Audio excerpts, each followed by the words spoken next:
I will now be presenting my phylogeny project over the species Octopus vulgaris, more commonly known by its common name, the common octopus.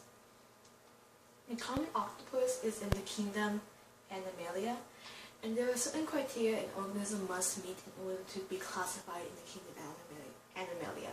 The first criteria is having a cell membrane.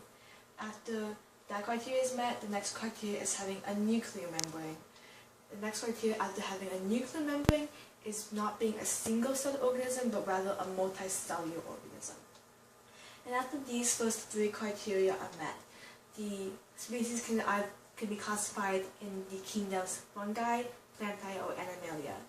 Due to the fact that the common octopus lacks a chitin cell wall and a cellulose cell wall, but it is a mouth eater, it is then classified in the kingdom Animalia. Now these are the phylums of the kingdom Animalia. The common octopus is classified in the phylum Mollusca. And just like there are criteria that must be met in order for an organism to be classified in the kingdom Animalia, there are criteria that must be met for an organism to be classified in the phylum Mollusca. The first criteria is being in the kingdom Animalia, followed by having true tissue, then by having bilateral symmetry.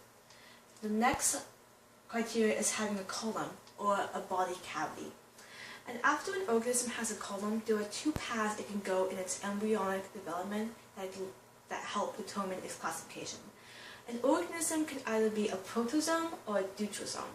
A protozoan is an organism who develops first from its mouth, while a deuterosome is an organism that develops first from its anus. Due to the fact that the common octopus develops first from its mouth, it's a protozoan, which then leads to go on to be a mollusca. I will now be talking about the subphylum tree. The phylum Mollusca is divided into two subphylums. The subphylum that the common octopus is classified within is the conchifer subphylum. Conchifer refers to organisms in the phylum Mollusca that possess a shell. Now these are the classes within the subphylum Conchifer. They include Cephalopodia, Scopopodia, Bivalva, and Gastropodia. The common octopus is classified in the class Cephalopodia. It's due to the fact that it lacks an external shell. As organisms within the class Cephalopodia's shell is either internalized or absent altogether, like in the case of the common octopus. Now, this is a taxonomy tree that shows the different levels of classification for the common octopus. The first level, kingdom, is Animalia, followed by phylum Mollusca, followed by class Cephalopodia. Cephalopodia means that the organism's foot developed in the same region as the head. And after class is followed by the order Octopodia, which refers to having 8 feet, then the family Octopodia, then the genus Octopus, and finally the species Vulgaris. This is an example of a fossil of an octopus. Now this one is about 8 million years old. Fossils of octopus are actually quite rare due to the fact that octopuses don't have any bones. They lack hard parts of their body, which is the hard parts of an organism that are usually the parts that become fossilized and then provide a fossil record. There are certain criteria that must be met in order for any evidence of an octopus to be left behind. In this case, it's just an imprint of the octopus. This criteria involves when the octopus dies, lying on a layer of sedimentary rock, and then a younger layer of sedimentary rock would then superimpose itself on the octopus. And under this pressure, as the octopus's carbon body decomposes away, all that's left behind is an imprint, like the one you see here. Now, the geographical distribution of the common octopus. The common octopus is most commonly found in the temperate salt waters of the oceans along the coastlines of the continents. For example, as you can see along the coastline of Asia, Australia, Europe/Africa, and North America. Due to its habitat in the temperate waters of the oceans, the common octopus has a select palate that it eats. For example, this is a food web of the octopus in its marine environment. The octopus eats things such as crabs, seahorses, and even lobsters. Seahorses, of course, can also eat shrimps, and crabs can eat algae/plankton. Of course, octopus can also eat shrimp as well. And the octopus is preyed upon by much larger predators such as humans and even sharks. I will now be talking about two body systems within the common octopus that allow it to maintain homeostasis in its environment. The first one that I will be talking about is the circulatory system.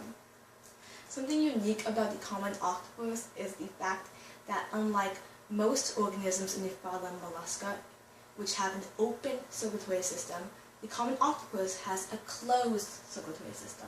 This means that the organism's blood is confined within vessels and veins, and the blood flows with the vessels. The common octopus is also unique due to the fact that it has not one but three hearts, one main, systematic, and two smaller brachial hearts.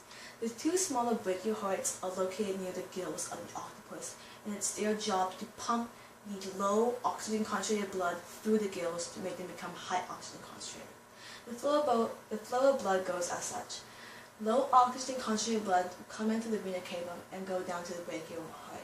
The brachial heart will then pump the blood through the gills, and the newly oxygenated blood will then go back up to the systematic heart, which will then pump that high oxygenated blood up through the aorta to the rest of the body. Now, to take a closer look at how the blood becomes oxygenated again, we're going to take a look at the octopus's respiratory system. The octopus has gills made up of bronchial ganglia and fluid lamella. The fluid lamella and bronchial ganglia have a large surface area and a thin membrane. Now, this large surface area and thin membrane allow for a lot of gas exchange between the octopus and the environment. This gas is being exchanged are, of course, carbon dioxide and oxygen gas. Water will flow through the gills as such, and as it passes by, it will come in contact with the low oxygen concentrated blood. Oxygen from the water will diffuse from the water to the low oxygen concentrated blood, making it high concentration.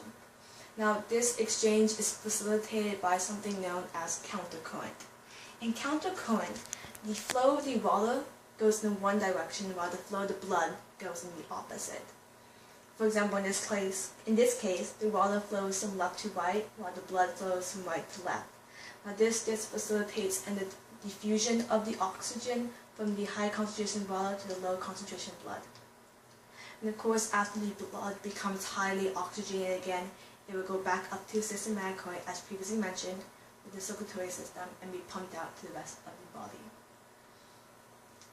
Now I'll be talking about some fun, interesting facts about the octopus. The first fact I have for you is the fact that, unlike other mammals, octopuses have blue blood. Now, the blue blood is due to the fact that their blood is carbon-based compared to humans, whose blood is iron-based, and this is copper-based compared to humans who have blood which is iron-based. And this copper-based blood gives the octopuses their unique blue color. Next fact I have is that 60% of an octopus's neurons aren't located in its brain, but rather in its arms. This allows the arms to have a mind of its own and react to, and have a wider range of sensitivity and react also. Octopuses also eat their own arms when bored. They do this by detaching their tentacles and eating them through a weird form of self-mutilation and cannibalism. Next, octopus can change colors to match their environment, which is a significant advantage in avoiding predators. They do this by the fact that sensory cells and pigmented cells in their skin allow them to copy the environment. As you can see here, an octopus is hiding in the coral reef, and you can slowly see that that's its actual form compared to when it's camouflaged. My final fact is the fact that due to the fact that octopuses are soft flesh, which was previously mentioned, as in they have no hard parts, they can fit through holes much smaller than themselves, as you can see here.